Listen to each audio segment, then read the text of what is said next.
दिल्ली के जेएनयू में छात्र संघ चुनाव से पहले दो गुटों के बीच विवाद गहराता जा रहा है।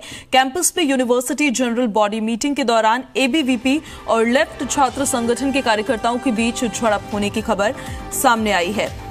दो गुटों के बीच इस झड़प में कई छात्रों के घायल होने की भी खबर सामने आ रही है।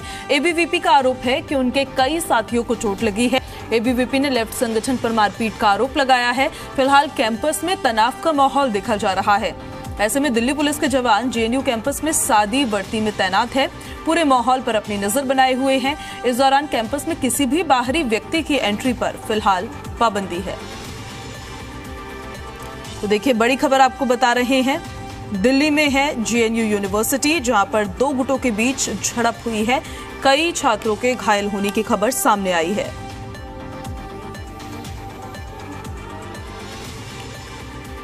देखिए कि सफाई और ऐसा कार्यकर्ता ढपली से भी फेंक के मारते हैं, पत्थरबाजी करने की कोशिश करते हैं। ये है इनका डेमोक्रेसी, ये है ये कम्युनिस्ट, ये ऐसे घोष वहाँ पे सूडो चेंज नाम पे प्रेसिडेंटशिप नाम पे यूजीबीएम बुलाती है और एबीवीपी को एबीवीपी पे हमला करवाती है। ये है ये कम्युनिस्ट का असली चेहरा। ये आज देखिए, ये डेमोक्रेसी नहीं चाहते, ये यही इनका जो कम्युनिज्म यहाँ पे जेएनयू फैला रहे यही चाहते हैं। यहाँ डेमोक्रेसी पे जो नाम मुझे चुनाव के लिए जो जेएनयू एबीवीपी संघर्ष कर रहे हैं, उनको देखो क्या किया। यहाँ देखिए, ये एबीवीपी कार्यकर्ता है कन्हैया, इसको देखो किस कैसे मार रहे हैं। हमारा संघर्ष क्या वजह से आज जो जेएनयू में जेएनयू इलेक्शन करने का नोटिस रिलीज हुआ था।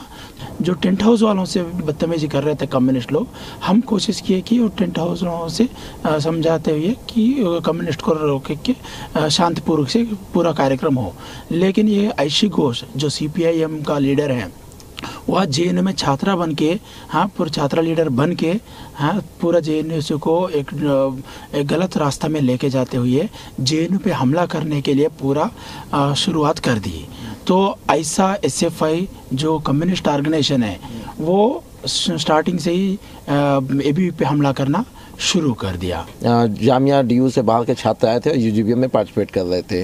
अगर इस पूरे घटनाक्रम को पिछले कुछ दिनों के साथ देखें तो पिछले कुछ दिनों में पहले जैसे एबीवीपी भी लगातार डिमांड कर रही थी कि छात्र संघ चुनाव होना चाहिए। लेकिन अभी क्या जेएनयू में जो जेएनयू हुए नोटिफाइड नहीं है। 2019 में जब चुनाव हुए थे तो जो भी आप खर्च करते हैं चुनाव के टाइम में, तो जो भी चुनाव लड़े होते हैं उनको उसका व्यय देना होता है। इन लोगों ने उसका व्यय जो बिल होता है वो नहीं दिया था, तो हाईकोर्ट ने उसको नोटिफाई नहीं किया था जेएनयू को। तो उस हिसाब से जो अभी प्रेजेंट जेएनयू अपने आप को घोषित कर रहे हैं, वो जेएनयू एग्जिस्ट नहीं करता। उसके बाद ऐसी घोष 2021 में यहाँ पर कैंपस को छोड़ के जाके जमुरिया विधानसभा बंगाल से चुनाव लड़ती हैं और चुनाव लड़के वहाँ जमानत जब्त करवा के वापस कैंपस में आती हैं और वापस से फिर से प्रेसिडेंट बन जाती हैं। किस तरीके से इन्होंने 9 फरवरी का दिन चुना। 9 फरवरी वो दिन है जब 9 फरवरी 2016 में भारत के विरोध में भारत तेरे टुकड़े के नारे लगाए गए थे और ये वही ऑर्गेनाइजेशंस थी जो ऑर्गेनाइजेशंस ये यूजीबीएम कंडक्ट करा रही थी। ये पहली बार नहीं है, ये हर 9 फरवरी को किसी न किसी माध्यम से, किसी मजाक के माध्यम से, कभी रवीश कुमार को बुलाते हैं, कभी किसी को बुलाते हैं और 9 फरवरी को एक सेलिब्रेशन की तरह सेलिब्रेट करते हैं। ये यूजीबीएम एक दिन बाद भी हो सकता था, एक दिन पहले भी हो सकता था, लेकिन इन्होंने खास कर 9 फरवरी का दिन चुना। क्यों? क्योंकि ये चाहते थे कि वापस से वही लोग उस जीबीएम में वैसी जगह पर इकट्ठा हो और सेम उस तरह की घटना कंटिन्यू हो। हम यूजीबीएम में पार्टिसिपेट करने गए, शुरू से इनका आचरण यूजीबीएम कंडक्ट कराने का नहीं लगा। क्यों? क्योंकि इन्होंने जो साउंड सिस्टम की व्यवस्था थी उसकी ही व्यवस्था नहीं की थी और वो इनकी गालियों की वजह से वहां से भागकर निकल गया। इस खबर पर ज्यादा जानकारी के साथ जी मीडिया संवाददाता दिल्ली से फोन लाइन पर मुकेश सिंह हमारे साथ कनेक्टेड हैं। मुकेश, एक बार फिर से जेएनयू कैंपस में हंगामा देखने को मिला। यहाँ तो छात्र संघ के चुनाव होने थे, उससे पहले कैसे ये झड़प हो गई, क्या है पूरी जानकारी? जी, ये मैं आपको बता दूं कि लगभग 5 सालों के बाद में जेएनयू कैंपस में छात्र संगठन का चुनाव होने जा रहा है, जिसको लेकर सभी जितने भी छात्र संगठन है काफी उत्सुक है, अपनी तैयारियों में लगे हुए हैं। और ये जो कल की जो झड़प हुई है, एक तरह से समझिए कि ये वर्चस्व की लड़ाई है। लेफ्ट छात्र संगठन जो है चूंकि सारे एक हो गए हैं और दूसरी तरफ एबीवीपी, दोनों छात्र संगठन का कल जीबीएम था साबरमती ढाबे पर और वहां पर ये पहले से प्रायोजित था और पहले से आशंका जताई जा रही थी कि अगर इस तरह का होता है, क्योंकि पुलिस ने भी हम लोगों को भी इनपुट दी थी कि कुछ ना कुछ हंगामा होगा जरूर, इसलिए दिल्ली पुलिस वहां पे सादे वर्दी में तैनात थी। क्योंकि पुलिस अंदर कैंपस के अंदर कोई उस तरह की कार्रवाई नहीं कर सकती जब तक जेएनयू प्रशासन की तरफ से पुलिस को अंदर आने के लिए और कुछ कार्रवाई करने का आदेश नहीं दिया जाता है। तो इसी बीच बात विवाद बढ़ा और बात विवाद बढ़ते बढ़ते देर रात तक दोनों गुटों में जम के झड़प हुई है, जम के लात घुसे चले हैं और दोनों तरफ से छात्र संगठन के छात्रों को चोटें आई है और कुछ घायल भी हुए हैं। दिल्ली पुलिस इस पर नजर रखे हुए है, जेएनयू प्रशासन भी इस पर नजर रखे हुए है। अब देखना होगा कि आगे आगे जैसे जैसे चुनाव का, अभी चूंकि डेट अभी अनाउंस नहीं हुआ है इलेक्शन का, लेकिन डेट अनाउंस होगा और ये होगा तो ये माहौल जो है गामा गामी का माहौल और तनाव का माहौल धीरे धीरे बढ़ता रहेगा और इसी तरह का माहौल देखने को मिल सकता है। जी, अगर वर्चस्व की लड़ाई है मुकेश, तो चुनाव लड़के चुनाव जीत के अपने वर्चस्व को स्थापित करें ना, झड़प करके वर्चस्व थोड़ी स्थापित किया जाता है। जो छात्र घायल हुए हैं उनको लेकर के अपडेट है? अभी तो फिलहाल कुछ छात्र जो हॉस्पिटल गए थे उन्हें प्रारंभिक इलाज करके उनको छोड़ दिया गया था। वो अभी सारे छात्र जो है अभी हॉस्टल पे है, लेकिन चोटें लगी हैं तो क्योंकि गंभीर चोटें नहीं है, लप्पर थप्पर और थोड़ा सा लात घुसे चले थे तो उस तरह का कोई चोट नहीं है, लेकिन सभी छात्र अभी ठीक है। जहां तक आपने बताया कि चुनाव लड़ने के बाद, तो आपको बता दें कि जेएनयू जो है पहले ये माना जाता था कि तर्क वितर्क होता था, बहस होती थी छात्रों के बीच में, लड़ाई झगड़े नहीं होते थे।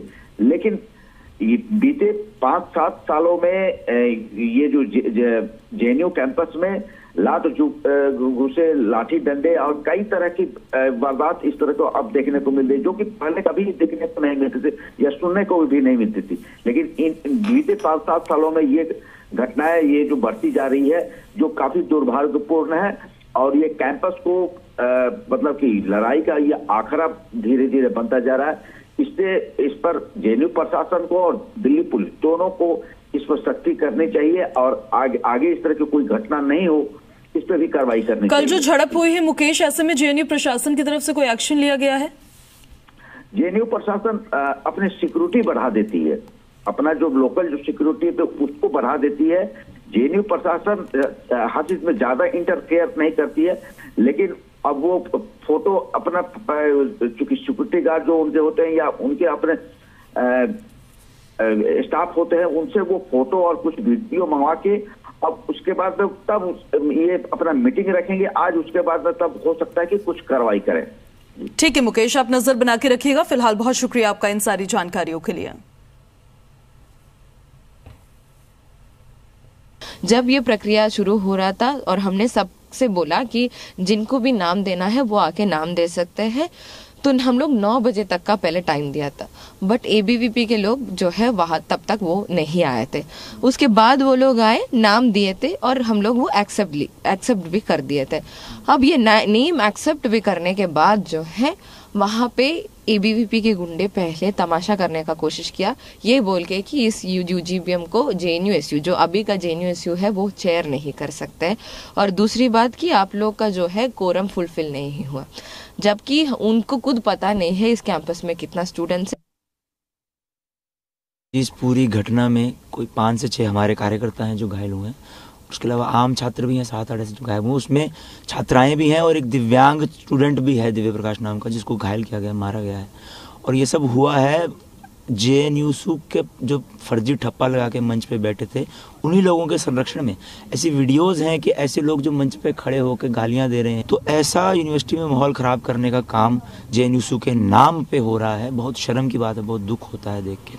और वहीं एबीवीपी कोविड के समय से जब से चुनाव नहीं हो रहा है, हम लोग ग्राउंड पे रहे हैं। हमने 2 बार सत्याग्रह किया काफ़ी दिनों का। पुलिस को हमने उस समय भी कॉल किया था, पुलिस उस समय वहाँ पे आई भी थी, परंतु पता नहीं छुड़ा नहीं पाए, मुझे नहीं पता क्यों।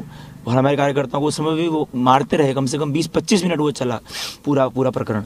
परंतु अब हम कंप्लेंट अवश्य करेंगे और इनको we will bring them to the book. UGB में होना तय हुआ था और मंच वगैरह सब कुछ सेट था, लेकिन फिर उसी समय लेफ्ट ने पहले तो थोड़ा उपद्रव मचा, उसके बाद उन्हें हाथ मतलब थोड़ा वहाँ पे भगदड़ मचा। उसके बाद जो उनका ढपली होता है जिससे वो मतलब नारे लगाने के टाइम पे यूज़ करते हैं, उस ढपली को उन्होंने लड़की मतलब होता है मारने के लिए यूज़ किया और इस तरीके से मतलब इतना मारा कि उनके 3-4 ढपली लिटरली टूट गए। साथ ही साथ वहाँ पर ये क्या हो रहा था, छात्राएं, काफ़ी सारी छात्राएं थी और उस भीड़ में मतलब उस भगदड़ में कई सारे मतलब लेफ्टिस्टों ने, आप समझ ही सकते हैं कि मतलब वहाँ पर छात्राओं का फ़ायदा उठाना, गलत तरीके से हाथ लगाना ये भी शुरू कर दिया। ऐसे इलीगल स्टूडेंट थे जो कि यहाँ पर स्टूडेंट भी नहीं है।